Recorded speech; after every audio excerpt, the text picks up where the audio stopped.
শিব সবার বাবা, শিবের বাবাকে জানার ইচ্ছা নাই? সামনে 24শে ফাল্গুন, ফাল্গুন মাসের কৃষ্ণ পক্ষের চতুর্দশী তিথি শিবরাত্রি, শিব চতুর্দশী। এবার আপনারা আমাকে বলুন, শিবের জন্মদিন না শিবের বিয়ের দিন? বিয়ের দিন, জন্মদিন। ওই দিনটা বিয়েরও দিন, ওই দিনটা জন্মদিন। কি করে হলো, প্রমাণ কোথায়? এই দেখুন, শাস্ত্র ধরে কথা বলি। প্রথমে বলছি ব্রহ্ম বৈবর্ত পুরাণ, 18 পুরাণের এক পুরাণ ব্রহ্ম বৈবর্ত পুরাণ। সেখানে বলা হচ্ছে যে জগদীশ্বর জ্যোতির্ময়, একটি জ্যোতির্ময়, জ্যোতির্ময় এক শক্তি, যাকে বলা হচ্ছে জগদীশ্বর হরি। তার ইচ্ছাতে বৈকুণ্ঠ, গোলক এবং এই ধরাধাম সমস্ত কিছু। তার এক অংশে জন্ম বিষ্ণুর, এক অংশে জন্ম হচ্ছে, এক অংশে জন্ম শিবের, আর নাভি অংশে জন্ম পদ্মজনী ব্রহ্মার। তাহলে হয়ে গেল। এরপর মত আসছে শিব পুরাণ বা শিব মহাপুরাণ, যেখানে শিবের মাহাত্ম্য বলা আছে। হরি বল। সেইখানে বলা হচ্ছে, এক ভক্ত ভোলানাথকে জিজ্ঞাসা করছেন, হে ভোলানাথ, আপনার বাবাকে? শিব বলছে, আমার বাবা ব্রহ্মা। বলে তার বাবাকে? বলে তার বাবা বিষ্ণু। বলে তার বাবাকে? বলে তার বাবা আমি। কে? শিবের বাবা ব্রহ্মা, ব্রহ্মার বাবা বিষ্ণু, বিষ্ণুর বাবা শিব, শিবের বাবা ব্রহ্মা, আবার ব্রহ্মার বাবা বিষ্ণু। বুঝতে পারছেন? আদি অনন্ত নয়, বিস্মাদং বিষ্ণু বীজম নিখিল ভয়হরম পঞ্চবক্ত্রম ত্রিনেত্রম। বাবা, জগৎ সংসারে বহুবার কল্প কল্পান্তর হয়েছে। কি? প্রত্যেক কল্পে এক একজনের মাহাত্ম্য জগতে প্রচার হয়েছে। আপনি নামটা আলাদা বলতেই পারেন। জল ফোটালে বাষ্প, জল জমালে বরফ। বাষ্প দেখা যাবে না, বরফ দেখা যাবে। কেউ নিরাকারে তাকে স্মরণ করছে, কেউ মন্দিরে মূর্তিতে তাকে মা বলে, জগৎ পিতা বলে মাথা নামাচ্ছে। যার যেমন শ্রদ্ধা, যার যেমন নিবেদন, তার তেমন প্রাপ্তি। আপনি কাউকে ছোট করতে পারেন না। কারোর ভজন, কারোর ভক্তি পথকে আপনি ছোট করতে পারেন না। আপনার পথ আলাদা হতেই পারে। আমার মামার বাড়ি হচ্ছে বাঁকুড়া, আমার বাবার শ্বশুর বাড়ি কোথায় মা? বাঁকুড়া। আর মায়ের বাবার বাড়ি? কি কাণ্ড দেখুন। ঘরে ঝগড়া করে 3 জন বেরিয়ে গেলাম। মা গেল বাবার বাড়ি, বাবা গেল শ্বশুর বাড়ি, আমি গেলাম মামার বাড়ি। দেখছি ঝগড়া করার লাভ নাই, 3 জন এক জায়গায় দাঁড়িয়ে। হাওড়া স্টেশনে যাবার রাস্তা আলাদা, যাবার মাধ্যম আলাদা। বাইক হতে পারে, গাড়ি হতে পারে, কিন্তু যাবার জায়গা একটাই। ব্রহ্ম সত্য, জগৎ মিথ্যা সংসারে আপনি যে নামে তাকে ডাকলে আপনার ভক্তি আসে, সেই নামেই আপনি ডাকুন। নামে কিচ্ছু এসে যায় না। মানে তাই গৌর প্রেমানন্দে হরি হরি বল। তবে আপনার ভগবানকে বড় করতে গিয়ে, আপনার আরাধ্যকে বড় করতে গিয়ে কারোর আরাধ্যকে যেন ছোট করে দেবেন না, তাহলে অপরাধ হবে। কি? রাধে। এখন কথা হচ্ছে, শিব মহাপুরাণে আপনারা অবাক হয়ে যাবেন জানলে, মা লক্ষ্মী নারায়ণকে একদিন বলছেন, প্রভু তোমার প্রিয় কে? বলে লক্ষ্মী তুমি প্রিয়। বলে তার থেকে প্রিয় কে? বলে সত্যি বলবো, মহাদেব আমার বড় প্রিয়। আর মহাদেবের যে প্রিয়, সে আমার কাছে খুব প্রিয়। মা লক্ষ্মী বলছে, তাহলে আমি যদি মহাদেবের সেবা করি, পূজা করি, তাহলে আমি তোমার আরো প্রিয় হব। বেশ। বৈকুণ্ঠে মা লক্ষ্মী প্রথম স্বর্ণ শিব মন্দিরে, স্বর্ণ শিব লিঙ্গে 100 পদ্মফুল দিয়ে শিব সেবা করে। মা লক্ষ্মীর কত ভক্তি দেখার তরে ভোলানাথ 2টি পদ্মফুল চুরি করে নিলেন। 2টি পদ্মফুল পূজায় বসে দেখে মা লক্ষ্মী নাই। মনে মনে ভাবলেন, যদি আসন ছেড়ে উঠে যায় শিবের অমর্যাদা হবে। তাই শিবের মর্যাদা রক্ষার্থে মা লক্ষ্মী ভাবলেন, নারায়ণ তো বলে আমার 2 স্তন পদ্ম যেন 2টি শ্বেত পদ্ম, যেন 2 পদ্ম। তাহলে আমি 2টি পদ্ম ফুলের যখন অভাব পড়েছে, আমার 2 স্তন পদ্ম আমি শিবের চরণে বন্ধক দেব। ভোলানাথ প্রসন্ন হলেন। লক্ষ্মীর অনুরাগ দেখে বলে, দেবী তুমি ধন্য, তোমার অঙ্গ অঙ্গ নয়, আজ থেকে এটি শ্রী অঙ্গ, শ্রী অঙ্গ। আর তোমার এই শ্রী অঙ্গ থেকে বৈশাখ মাসের শুক্লপক্ষের তৃতীয়া তিথিতে, কোন তৃতীয়া বললাম? কি বললেন? অক্ষয় তৃতীয়ার দিন মর্তধামে তোমার অঙ্গ থেকে জন্ম হবে বিল্ল বৃক্ষ বা শ্রীবৃক্ষ বেল গাছে। সেই বিল্লপত্র, যার একটা পত্র নয়, ত্রিপত্র শিব সেবায় লাগবে, ব্রহ্মা বিষ্ণু মহেশ্বর স্বরূপ। আর তোমার যে স্তন তুমি শিব সেবায় বন্ধক দিতে চাইলে, এই স্তনের থেকেই মর্তধামে উদ্ভব হবে বিল্ল বৃক্ষে শ্রীফলের, যার নাম মিষ্টি বেল। আর ওর স্বাদ হবে তোমার অমৃতের তুল্য। নিতাই গৌর প্রেমানন্দে হরি হরি হরি বল। তাহলে দেখুন, বেল গাছের জন্ম কথা একটু শোনা হয়ে গেল। এখন কথা হচ্ছে শিবপুরাণের মত আপনারা শুনলেন। এবার আমি শেষে বলি ভাগবত মহাপুরাণ, পুরাণের মধ্যে যেটি সর্বশ্রেষ্ঠ। নিম্ন গানম যথা গঙ্গা, নদীর মধ্যে গঙ্গা শ্রেষ্ঠ। দেবানাম অচ্যুত যথা, দেবতাদের বিষ্ণু শ্রেষ্ঠ। বৈষ্ণবানাম যথা শম্ভু, বৈষ্ণবদের মধ্যে শিব শ্রেষ্ঠ। পুরাণানাম ইদম তথা, পুরাণের মধ্যে ভাগবত মহাপুরাণ শ্রেষ্ঠ। যদি ভাগবত মানেন, যদি সত্যি বৈষ্ণব পন্থা অবলম্বন করেন, তাহলে ভাগবতের সিদ্ধান্ত মেনে নিন। ভাগবতে পরিষ্কার বলা হচ্ছে, ব্রহ্মার পুত্র রূপে জন্ম নিলেন চতুর্সং, সনক, সনন্দন, সনাতন, সনত কুমার। এই চারজন ব্রহ্মাপুত্র সংসার না করে হরিভজন করলেন। ব্রহ্মা মনে মনে করলেন, আমার পুত্ররা যদি হরিভজন করে তাহলে সংসার এগিয়ে যাবে কি করে?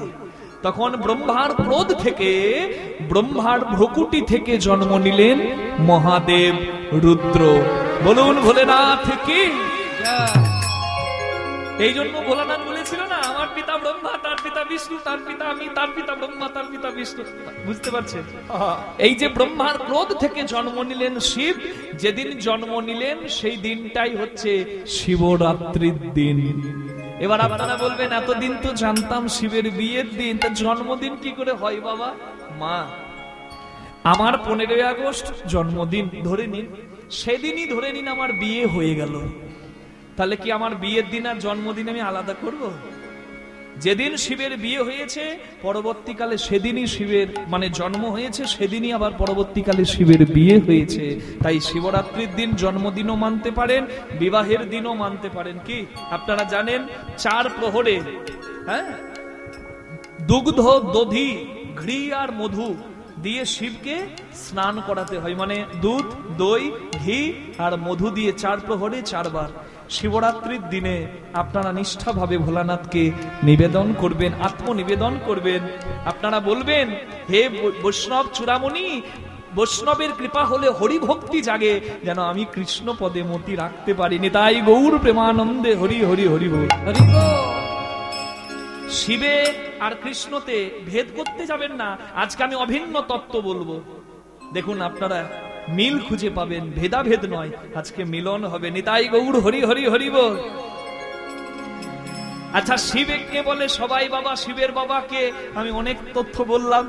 এবার চাঁদকে বলি সবাই মামা, চাঁদের ছেলেকে, চাঁদের ছেলের নাম হলো বর্চস।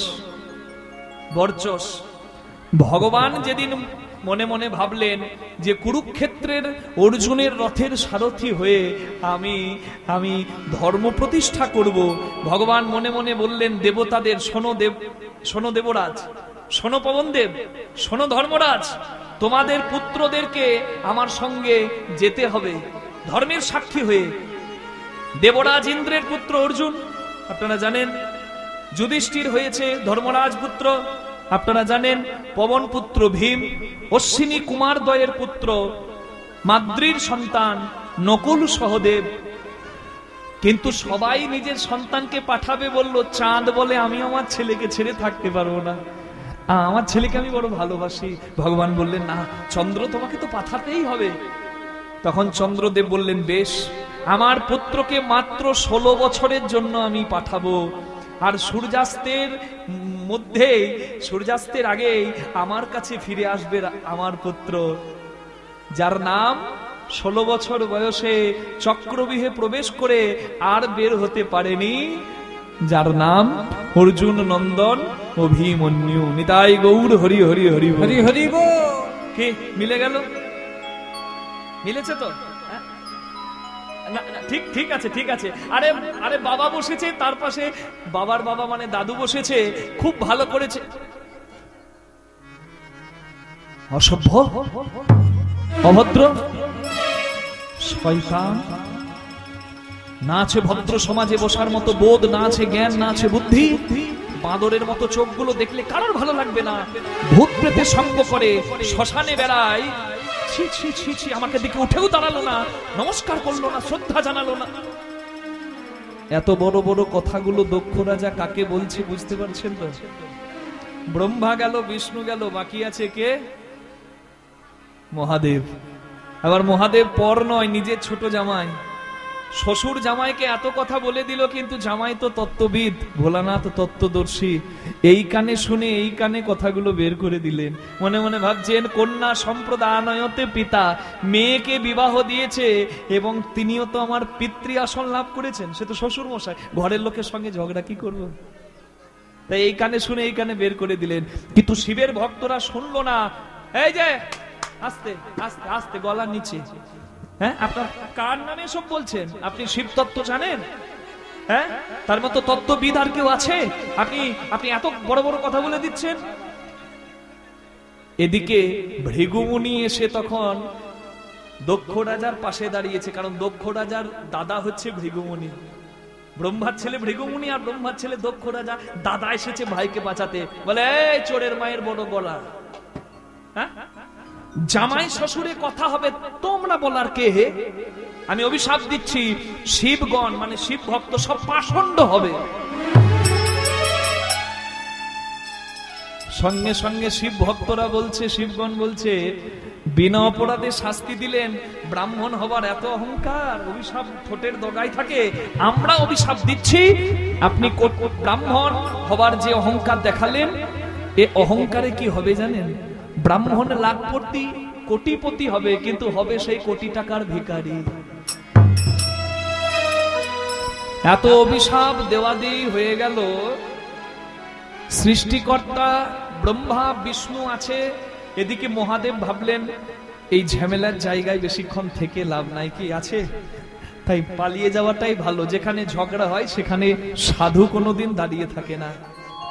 সাধারণ মানুষ ঝগড়া দেখে বাইকটা দাঁড় করায়, যেখানে শান্তি আছে সেখানে কেউ দাঁড়াবে না, যেখানে ঝামেলা লেগেছে বাইকটা দাঁড় করাবে, দেখি তো কি হলো। কিন্তু সাধু কোনোদিন থাকবে না। যেখানে ঝামেলা হবে, যেখানে কটু কথা হবে, সাধু থাকবে না।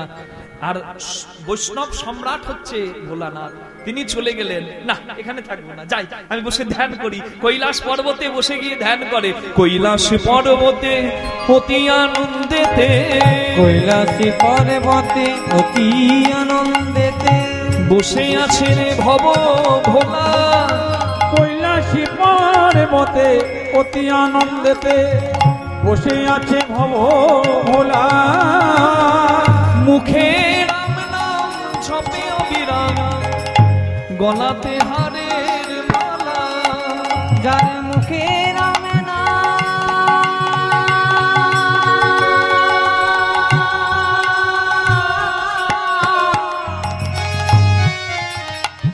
জপে অবিরাম, গলাতে হারের মালা। সদাই হরি হরি হরি বলে, সদাই হরি হরি হরি বলে। আর রাম নাম জপ করে, সদাই হরি হরি হরি বলে।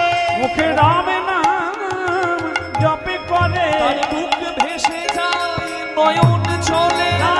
হরি হরি হরি বুক ভেসে যায় নয়ন জলে, রাম নাম জপ করে, বুক ভেসে যায় নয়ন জলে। রাম নাম জপ করে। সদাই হরি হরি হরি বলে, মুখে রাম নাম জপে অবিরাম, গলাতে হারের মালা।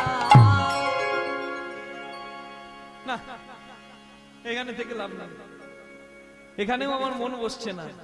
হ্যাঁ, আসলে অনেক নিন্দা শুনেছে তো শ্বশুরের কাছ থেকে। ভোলানাথ ভাবছে একটু মনটা ভালো করি। অগস্ত্য মুনির আশ্রমে মহারাষ্ট্রে হরিকথা হচ্ছে। মনে মনে ভাবলেন যাই একটু হরি কথা শুনে আছি। বিষপৃষ্ঠে মানে ষাঁড়ের ওপর উঠে বাবা যাচ্ছে হরিনাম শুনতে, আর ওইদিকে ঘর থেকে বের হবে মা সতী দাঁড়িয়েছে। প্রভু কোথায় যাবে? বলে হরিনাম শুনতে যাব। ও তুমি হরিনাম শুনতে যাবে? বলে আমিও তোমার সঙ্গে যাব।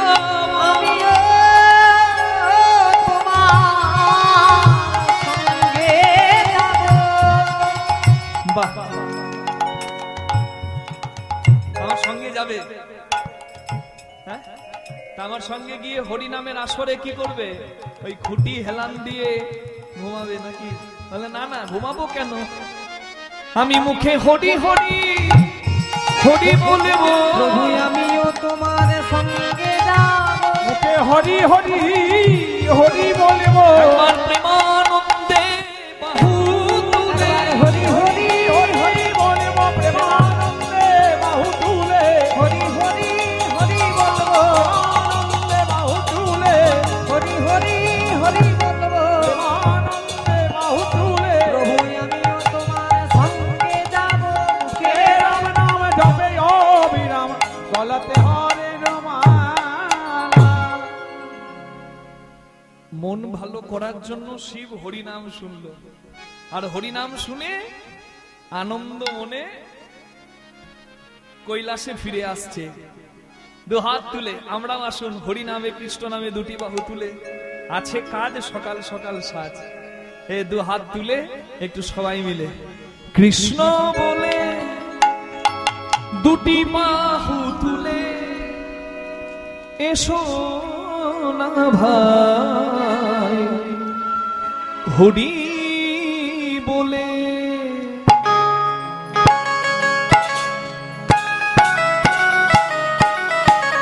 দু হাত তুলে সবাই হরি বল।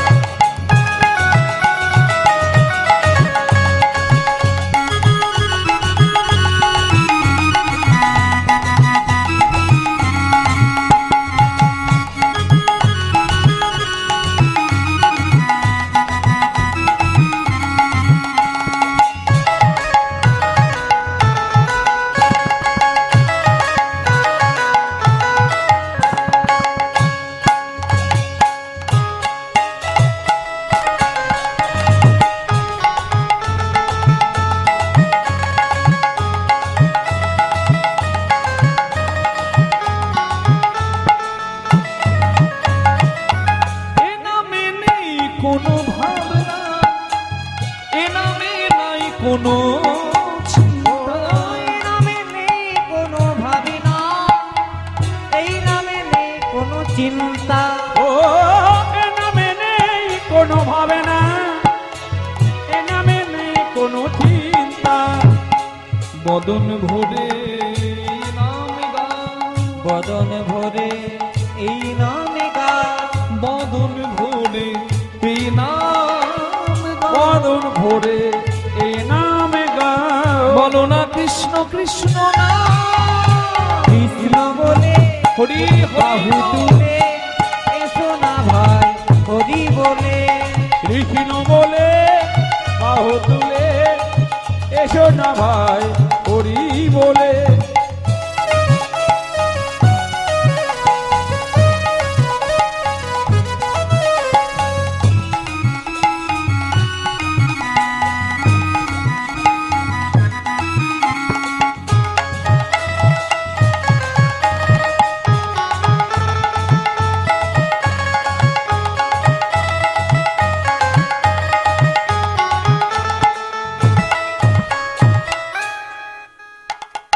দূরে যাবে ত্রিতাপ জ্বালা, তোমরা নাও নামের ও মালা। দূরে যাবে কিতাব জানা, তোমরা নাও নামের মালা।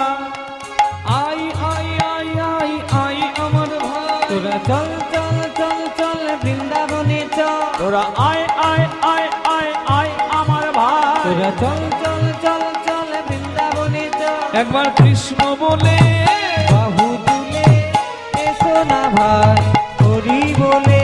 একবার কৃষ্ণ বলে বাহু তুলে এসো না ভাই হরি বলে। এসো না ভাই হরি বলে। হরি বলে, হরি বলে, একবার হরি বলে, হরি বলে, হরি বলে।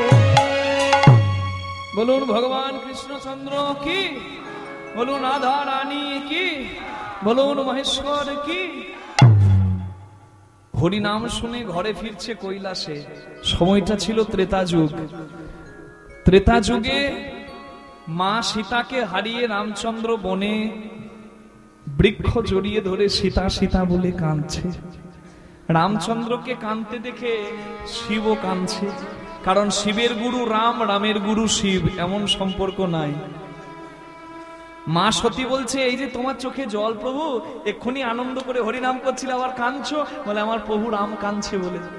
ও, তুমি যে রাম নাম করো সেই রাম, আর ওই যে সীতা হারিয়ে কাঁদছে ওই রাম, দুই রাম কি এক? বলে হ্যাঁ এক। তোমার গুরু, তোমার আরাধ্য কেমন কেমন ভগবান যে নিজের স্ত্রীকে রক্ষা করতে পারে না? শিব চোখের জল মুছে বলে, সতী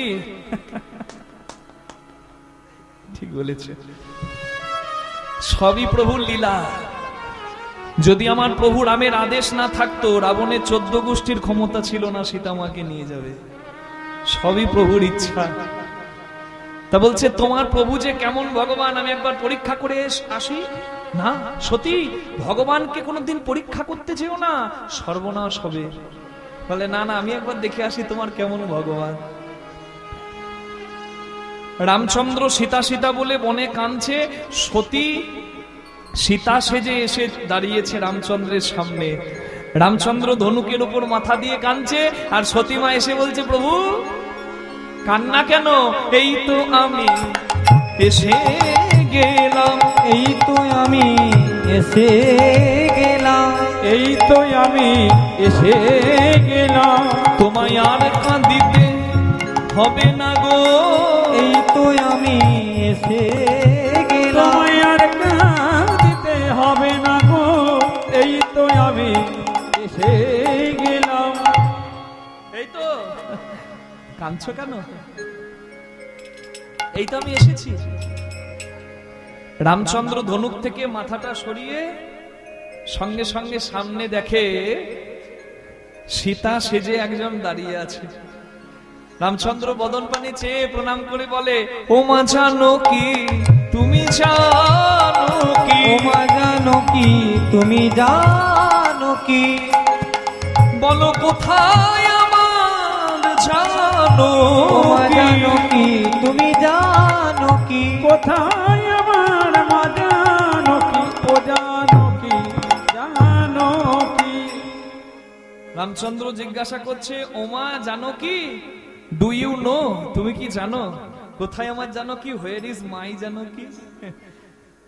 মা সতী মনে মনে করছে, 4000 টাকা দিয়ে বিউটি পার্লারে সেজে সতী থেকে সীতা হলাম, একবারে চিনে ফেললো। রামচন্দ্র বলে, মা তোমাকে চিনবো না? তুমি কেমন সীতা? আমার সীতা কোনোদিন আমার সামনে দাঁড়িয়ে চোখে চোখ রেখে কথা বলে না। তুমি এসেছো সীতা সেজে, তবে 3 নম্বর চোখটা তুমি ঢাকতে ভুলে গেছো। তুমি আমার প্রণাম নাও, তোমার স্বামীকে আমার প্রণাম দিও। মা সতী ফিরে এসেছে। শিব জিজ্ঞাসা করছে, সতী আমার ঠাকুরকে পরীক্ষা করতে গেলে কি হলো? বলে, তোমার ঠাকুর, তোমার ভগবান আমাকে প্রণাম করলো। ও প্রণাম করেছে, বেশ। এবার মহাদেব হচ্ছে স্বামী, সতী মা হচ্ছে স্ত্রী। স্ত্রী বসবে স্বামীর বাঁ দিকে। যখনই সতী বসতে এসেছে, ভোলানাথ আসনটা তুলে বাঁ দিক থেকে ডান দিকে করে দিয়েছে। মানে বুঝলেন, তুমি আমার গুরু মায়ের রূপ ধরেছো, আমার ভগবানের স্ত্রী রূপ ধরেছো, গুরু মায়ের। মায়ের আসন কোনোদিন বাঁ দিকে নয়, মেয়ে আর মায়ের আসন ডান দিকে হয়।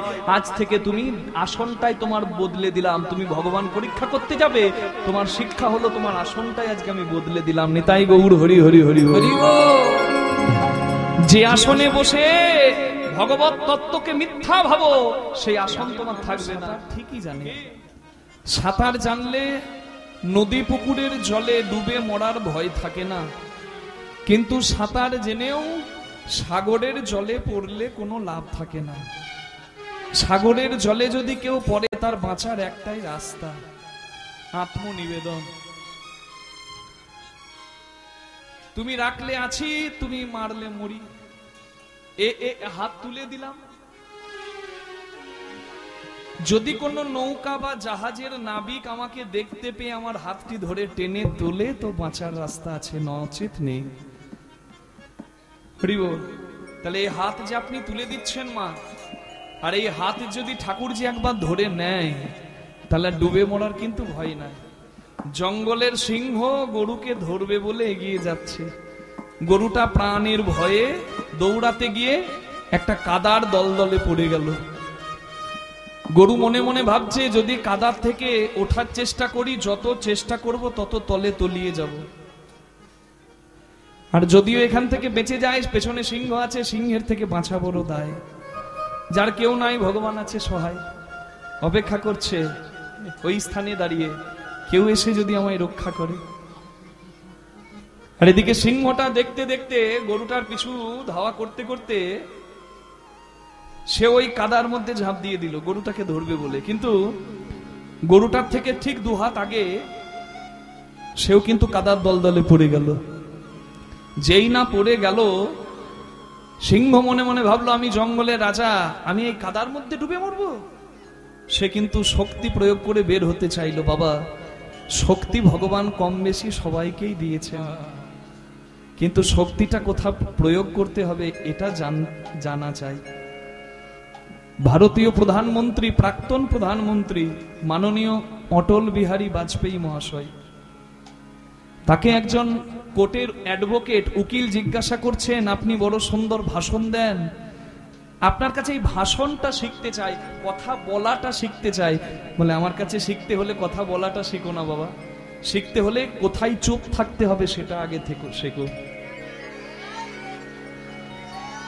মুখ আছে, কথা সবাই বলতে পারে বাবা, কোথায় চুপ থাকতে হবে সেটা আগে জানা চাই। চোখ দুটো, কান দুটো, মুখ একা, এটা লীলাবতী। এ যা করতে পারে বাবা কেউ পারে না, এটার ব্যবহার বুঝে করতে হয়। শক্তি আছে, শক্তি প্রয়োগ কোথায় করব সেটা জানা চাই। সিংহ শক্তি দেখাতে যাচ্ছে কাদায়, প্রকৃতির দানে আমরা বাঁচি, প্রকৃতিকে নিয়ে যদি আমরা ছেলে খেলা করি, প্রকৃতির ওপর যদি আমরা নিজের শক্তি দেখাতে চাই, প্রকৃতি আমাকে মুছে ফেলবে। মাটিতে পড়েছে, মাটিটা কাদায় পরিপূর্ণ, মানে দলদল, সেখানে শক্তি দেখাচ্ছে, নিচে ঢুকে যাচ্ছে। তা দেখে গরুটা বলছে, সিংহ ভাই তুমি একটু অপেক্ষা করো না। আচ্ছা তোমার কি কোনো মালিক আছে? সিংহ বলছে আমার মালিক কে থাকবে, আমি জঙ্গলের রাজা, আমার আবার মালিক থাকবে নাকি? গরু বলে ওই রাজা সাজাটাই তোমার তো সাজা হলো, আমি রাজা নই, আমি মালিকও নই, আমি ভৃত্য, চাকর, দাস। আর এই দাস বলে নিজেকে পরিচয় দিতে আমার কোনো লজ্জা নাই। তাই এ যাত্রায় আমার ভাগ্যে হয়তোবা মরণ নাই, সময় বলবে সব উত্তর। সন্ধেবেলা হলো, যার গরু ঘরে আসেনি সে গোয়ালা গরু খুঁজতে ওই দলদলে এসে দড়ি দিয়ে লাঠি দিয়ে কষ্ট করে নিজের গরুটাকে তুলে নিজের ঘরে নিয়ে গেল। কিন্তু সিংহটা মালিক সেজে বসেছিল বলে সিংহটাকে বাঁচাবার কেউ নাই, কাদার দলদলে সিংহটা ডুবে মরল।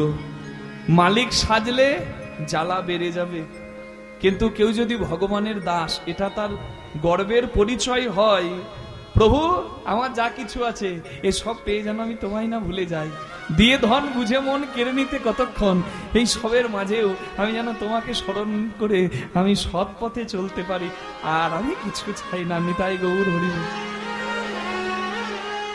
চাওয়া কম, চাওয়া কম, জ্বালা কম।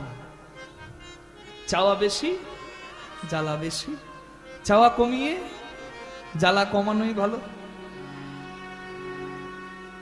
হাত যদি ভগবত স্মরণে তুলে দেন, আর এই হাত যদি ঠাকুরজি ধরে নেয়, আর কারোর ডোবানোর ক্ষমতা আছে না? তাই তাকে স্মরণ করে লজ্জাই নয়, গর্বের সঙ্গে দুটি হাত তুলে দেবে। বাহ, শান্তিপুর ডুবু ডুবু নদে ভেসে যায়, ওই শান্তিপুর ডুবু ডুবু নদে ভেসে যায়, ফুল ভাঙিয়া ঢেউ আসিয়া লাগলো সবার গায়ে, গৌরে লোরে আমাদের সোনার নদিয়ায় হলুদ ধ্বনি হরি ধ্বনি শব্দ শোনা যায় আমাদের গৌরে লোরে গৌর এলো রে আমাদের সোনার নদিয়া হলুদ ধ্বনি হরির ধ্বনি শব্দ শোনা যায় আমাদের গৌর এলো রে গৌরে লোরে আমাদের হৃদয় গৌরধ্বনি। হলুদ ধ্বনি হরি ধ্বনি শব্দ শোনা যায় আমাদের সোনার নদিয়ায় গৌর এলো রে সোনার নদিয়ায় হলুদ ধ্বনি হরির ধ্বনি শব্দ শোনা যায় আমাদের গৌর এলো রে বলুন চৈতন্য মহাপ্রভু কি জয় নিতাই চাঁদ কি জয় নিজ নিজ গুরু মহারাজ কি জয় অবতারের সার গোড়া অবতার কেন না চিনিলি তারে করি নিরে বাস গেল না পিয়াস আপন কর্ম ফেরে জগতে অভাগা কে মা অভাগা কে জলের পাশে বসে যদি কেউ বলে আমি তেষ্টায় মরে যাই আমাকে এক গ্লাস কেউ জল দাও গো তার থেকে হতভাগার কেউ নাই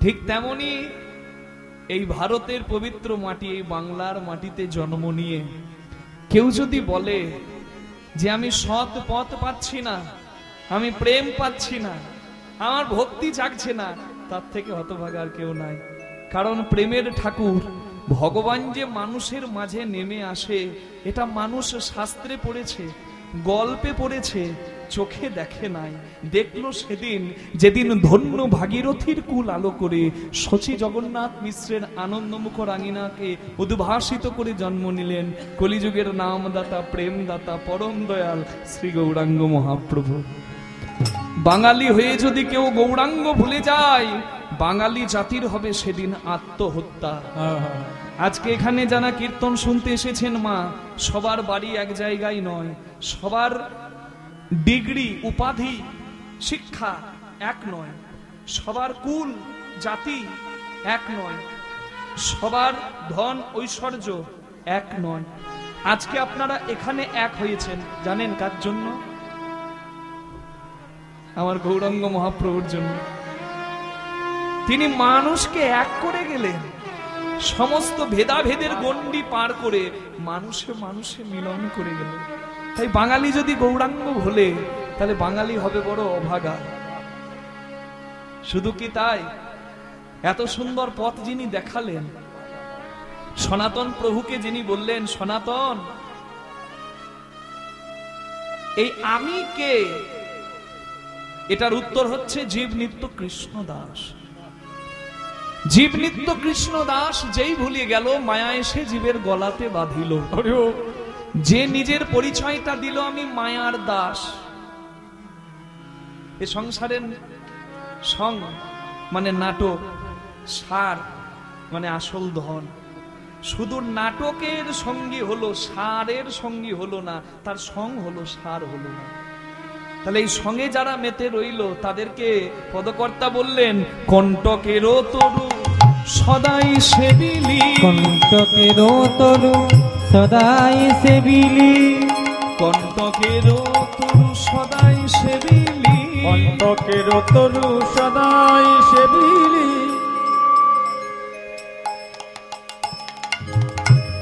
অমৃত ফলের আসে মনে রে কণ্টকের তরু সদাই সেবিলি অমৃত ফলেরও আসে প্রেম কল্প তরু গৌরাঙ্গ আমার তাহারে ভাবিলি বিষে প্রেম কল্পতরু গৌরাঙ্গ আমার তাহারে ভাবিলি বিষে সৌরভের আসে পলাশ শুকিলি সৌরভের আসে পলাশ শুকিলি অমন নাশাতে পশিল কি গানের সময় একটু রিভাব অল্প লাগবে ও তুই ইক্ষু দণ্ড ভাবি কাঠ চুষিলি কেমনে পাইবি মিঠো ও ও তুই খুদন্ন ভাবি কাঠ চুষিলি কেমনে পাইবি মিঠো ও মনে আখ ভেবে কাঠ চুষে গেলি ভেবে চুষে